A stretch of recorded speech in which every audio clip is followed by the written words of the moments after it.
মাঝে মাঝে পরিবারের সবচেয়ে বড় দুশ্চিন্তার কারণ হয়ে থাকে যখন পরিবারের কোনো বিয়ের উপযুক্ত কোনো নারীর বিয়ে হচ্ছে না। এই দুশ্চিন্তাটা প্রত্যেকটা বাবা মায়ের হয়ে থাকে, ঘরের প্রত্যেকটা মানুষজনের হয়ে থাকে।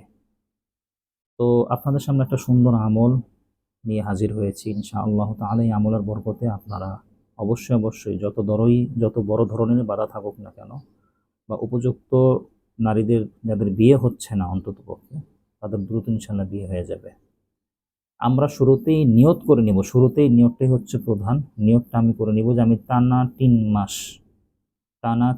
মাস অর্থাৎ 90 দিন আমি এই আমলটা করব, একদিনেও যেন আমাদের মিস না হয়। পরিবারের সকলেও চাইলে করতে পারেন, অথবা যিনার বিয়ে হচ্ছে না তিনি তো অবশ্যই আমলটা করবেন। সূরা আম্বিয়ার ৮৩ নম্বর আয়াত, রব্বি ইন্নী মাসানিয়া যুররু ওয়া আনতা আরহামুর রাহিমিন, এই আয়াতটি আমি আগে পরে 11 বার দরুদ শরীফ পাঠ করব, অবশ্যই অবশ্যই। অতঃপর আমি এই আয়াতটি ৩১৩ বার পাঠ করব। ঈশার নামাজের পরে আমি এই আমলটা শুরু করব। আমলটা শেষ করে তারপর আমি শুতে চলে যাব ইনশাআল্লাহ তাআলা। আমাদের জন্য একদিনও মিস না যায়। যে সমস্ত পরিবার এই সমস্যায় ভুগছেন, আমরা জানি এটা অনেক বড় একটা দুশ্চিন্তার কারণ। এই সমস্যায় যারা ভুগছেন, এটা বিশেষ করে পাকিস্তানের ওলামায়ে কেরামগণ এই আমলটি দিয়ে থাকেন, এই ওজিফাটি দিয়ে থাকেন।